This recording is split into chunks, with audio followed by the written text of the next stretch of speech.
O que Deus quer dizer com esses versículos. O que ele diz? Olha, nenhum dos meus planos pode ser impedido. Nenhum dos meus planos pode ser impedido.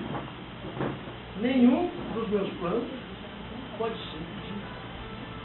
Daí, para quem pensa isso, pensa aquilo, ele começa a dizer assim, ó, da minha mão ninguém escapa. E aí ele diz mais, operando eu, quem impedirá? Amém? Mas para a gente entender tudo isso, é ficar falando o que é que escapa, o que é que não escapa, o que é que impede, o que é que não impede. Fica complicado, o crente não entende nada. Então eu vou contar para vocês a história de um garoto. Ele nasceu numa casa onde havia 11 irmãos. Havia 11 irmãos nessa casa. E ele era o mais jovem. Um dia, ele dormindo, ele viu aqueles 11 feixes de trigo se abaixar diante dele.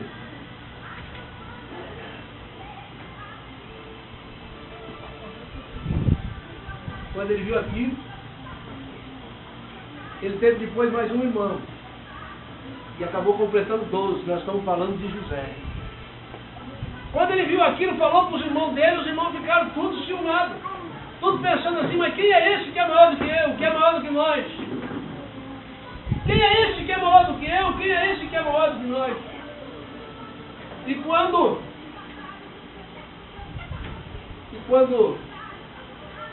todo mundo pensou que ele já tinha sonhado tudo, ele foi e sonhou de novo. Ele viu o sol e viu a lua se dobrando diante dele. E um dia, na hora do almoço, sentado na mesa, Jesus vai trazer ele bem para frente aqui. Jesus traz ele para frente. Jesus traz ele para frente.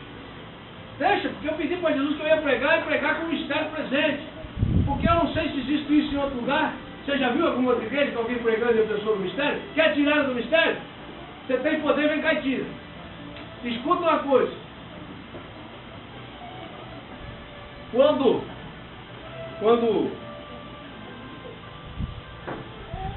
todo mundo pensou que o sonho dele já havia acabado, ele vê o sol e a lua se dobrando diante dele. Quando ele fala isso na hora do almoço para o pai dele sendo profeta, porque o pai dele era Jacó.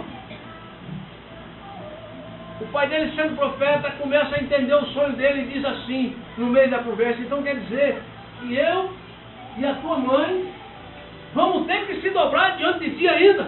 Não é só os seus irmãos. Isso aí gerou um monte de coisa no coração daqueles irmãos. E eles falavam entre si, quem é este que é maior do que nós? Quando pensou que estava tudo por aí, esperando Deus cumprir a palavra, na verdade, porque quem conhece Deus sabe desses versículos. Ninguém pode impedir um plano de Deus. Ninguém pode frustrar um plano de Deus. Aqueles homens sabiam disso.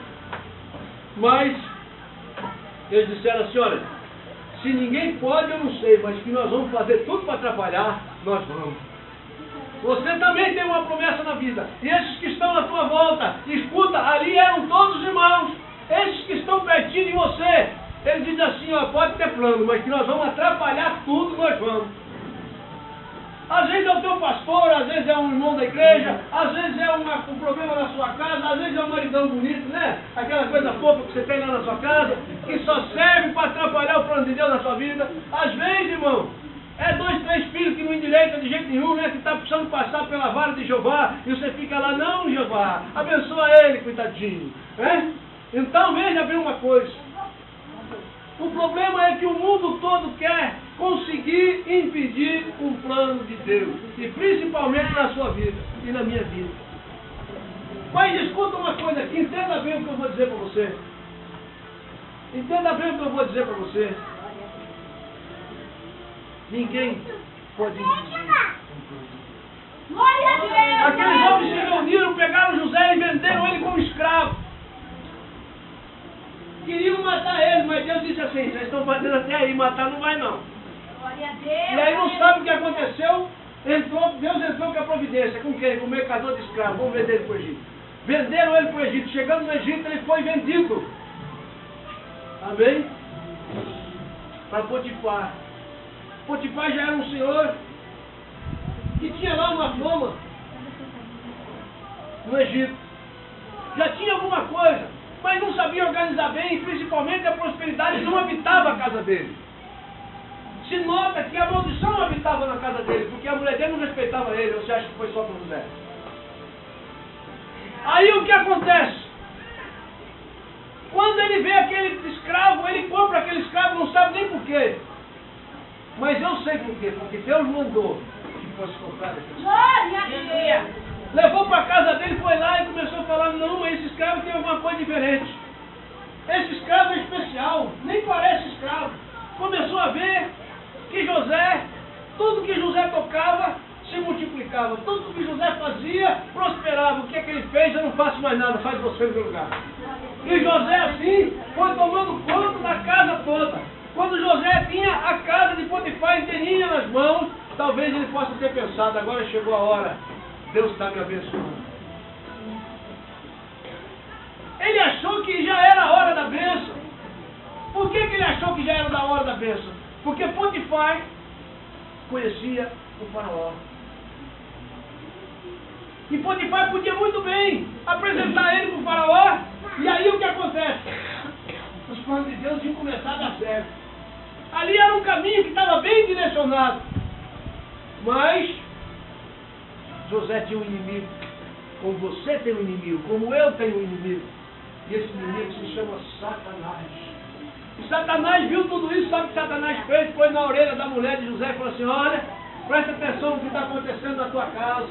E a mulher só é cumprido, né? O que é que está? Deixa eu ver direito. E começou a olhar direito, viu que José tomava conta de todo o dinheiro da casa.